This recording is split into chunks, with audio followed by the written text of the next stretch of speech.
E aí, tester, beleza? Bora agora manipular um pouquinho os arquivos, aprender alguns comandos novos aqui do Git, revisitar alguns comandos que vocês já aprenderam anteriormente. Sem muito papo, bora para a tela do meu computador.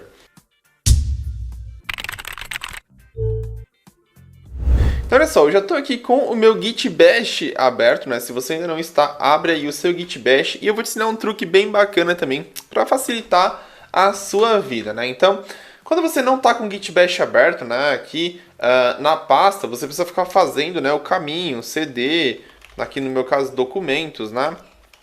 Vou dar um exemplo para vocês, eu acabei de abrir o Git Bash, ele vai aparecer aqui na raiz. Então eu preciso ficar CD, documentos, depois acessar a próxima pasta e assim por diante, né? Para você não ter este trabalho, o que você pode fazer? Abra a pastinha no seu computador. Então olha só, estou aqui com a pastinha do projeto aberto. Posso clicar com o botão direito. Se você estiver utilizando o Windows 11, mostrar mais opções, Git Bash Here. Quando você clicar nessa opção, ele vai abrir para você já o Git Bash na pasta selecionada. Isso facilita bastante a nossa vida, não é mesmo?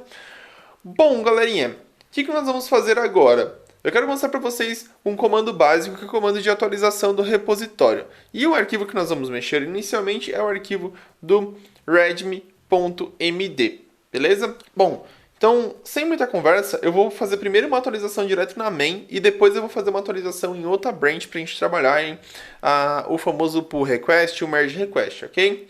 Bom, fazendo a atualização direto na main, qual que é o que nós vamos utilizar? Primeiro eu vou utilizar o Vim para abrir o arquivo e editar esse arquivo, ok?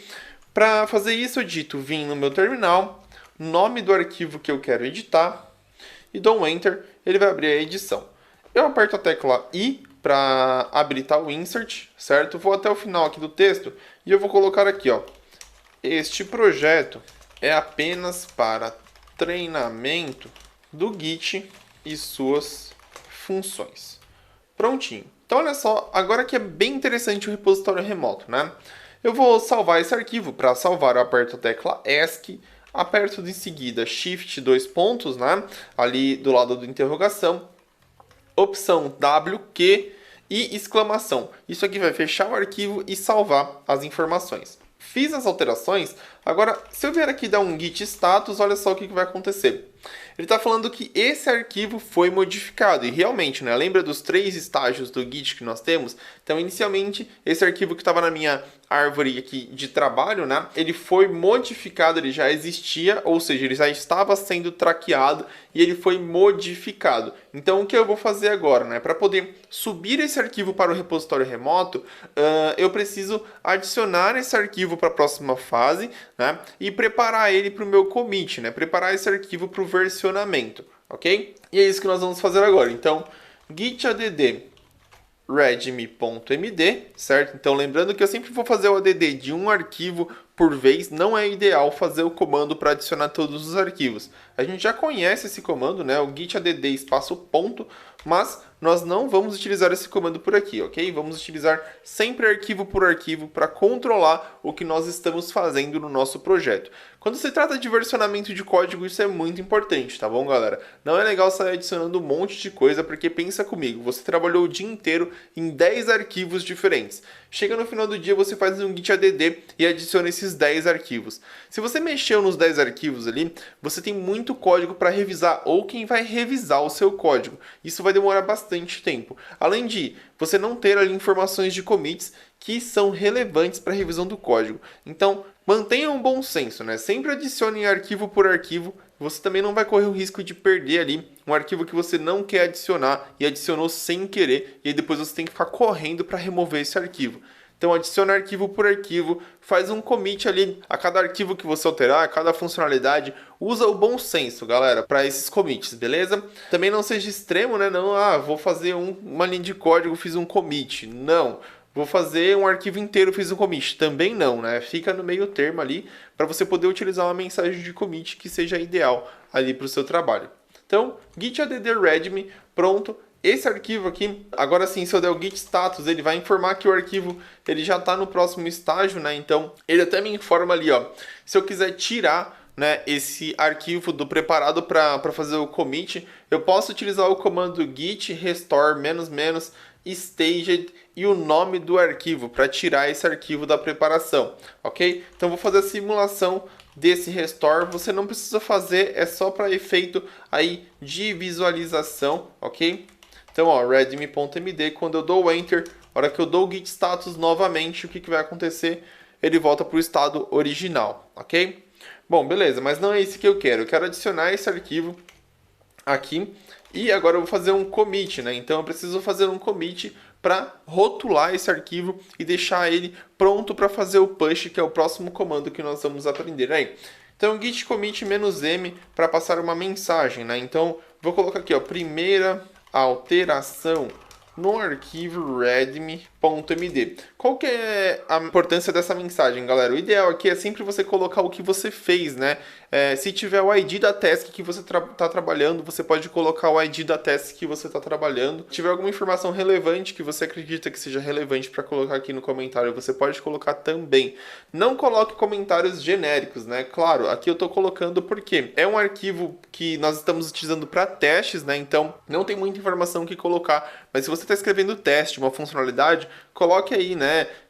Criando lógica de validação de CPF na funcionalidade cadastro de usuário, por exemplo, né? Fica uma mensagem aí fácil de entender quando a pessoa for analisar o seu código, ok?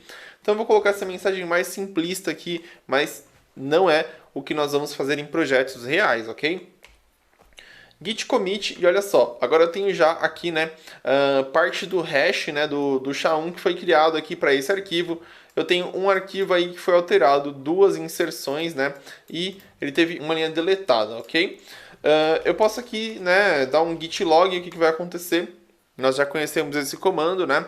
O git log, ele vai mostrar aqui para mim, né, todos os commits que foram realizados, ó. Então, foi feito um primeiro commit, ó, um commit inicial no repositório, que foi realizado lá quando eu criei esse repositório, né? Ele já desceu com esse commit. E agora, aqui na minha máquina, né, na readme, eu tenho o commit aqui, né, primeira alteração no arquivo readme. O autor, Marcos Barbosa, está com o meu e-mail aqui, ok? Mas eu acredito que eu vou conseguir subir normalmente na minha conta particular. E aqui a data que foi feita essa alteração. Bom, agora sim, fiz o commit, né? Esse arquivo ainda não está lá no repositório remoto. Então, olha só, se eu for lá no repositório remoto e atualizar aqui, ó, ele ainda não chegou aqui. Vocês podem ver que o arquivo aqui está normal, né? Por que isso não aconteceu? Porque tem um comando que eu preciso realizar para que esse arquivo ele seja enviado para o repositório remoto e esse comando que nós vamos realizar agora, beleza? Então, olha só. Para esse cara ser enviado para o repositório remoto, né, para eu pegar esse pacote de arquivos que foram alterados, aqui no caso é somente um, mas seria um pacote de arquivos, eu vou utilizar o comando git push -u origin main, né, o nome da branch que eu estou subindo, e ali a origem que é para indicar que eu estou subindo lá para o meu repositório remoto, ok? Assim que eu der o enter, ele vai... Deu um erro aqui, mas não tem problema. Esse erro é porque eu estou sem acesso para a ETEC Mentoria. Então, vamos voltar numa configuração. Git config --global user.email.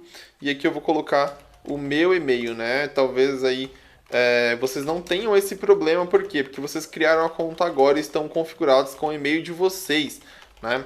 Então, se não tiver configurado o e-mail de vocês e vocês tiverem o mesmo problema, vocês podem fazer a alteração aqui do comando git config --global user.email, colocar o mesmo e-mail que vocês utilizaram para criar a conta, certo? E vamos tentar aí novamente fazer esse push. Então, olha só, galerinha, o que está acontecendo aqui, né? Eu estou autenticado no meu computador com a conta que eu criei anteriormente, né, da ETEC Mentoria, beleza? O que eu vou fazer para solucionar esse problema? Eu aperto a tecla Windows, vou acessar aqui Credentials, né, gerenciador de credenciais do Windows, beleza? Isso é muito importante porque às vezes vocês vão passar por isso e aí já facilita a vida de vocês, tá? Então, credenciais do Windows, vai selecionar a opção aqui, ó, Git. E olha só, esse que é o problema, tá vendo? Ele tá aqui marcado ETEC Mentoria. Então, nesse caso aqui, eu posso editar ou remover. Eu vou remover aqui, porque assim que eu remover, ele vai solicitar novamente para mim aqui, na hora que eu for fazer o push, ele vai solicitar novamente o usuário e senha. E aí eu vou colocar o usuário e senha aqui, ok? Então, eu tenho duas opções aqui no usuário e senha. Através do browser ou device, ou através de um token, né? Um access token. Eu vou através do browser aqui, que é mais fácil, né? Eu já estou logado aqui no navegador. Então, vou dar um sign aqui através do browser. Olha só, ele vai abrir aqui, ó, e vai pedir para eu colocar o usuário e a senha. Então, eu vou colocar aqui, ó, usuário e senha. Prontinho, vai perguntar aqui se eu estou liberando acesso, vou liberar os acessos. E agora sim, né, autenticação realizada com sucesso. Vocês vão ver agora esse código subindo. Então, é só esperar um pouquinho. Agora sim, perfeito, olha só. Então ele fez aqui o upload, né? Se eu vier aqui agora e acessar esse arquivo aqui novamente, né, atualizando a página, olha o que apareceu aqui, ó. Este projeto é apenas para treinamento do Git e suas funções, que foi o que eu coloquei na minha máquina aqui para subida, né? E aqui ele está falando, ó, quem foi que fez a subida desse código, né? Quem são os contribuintes, né? E aqui eu tenho acesso também, galera, ao commit que foi realizado nesse arquivo. Então, olha só, o último commit. Esse código é o mesmo código que foi exibido ali.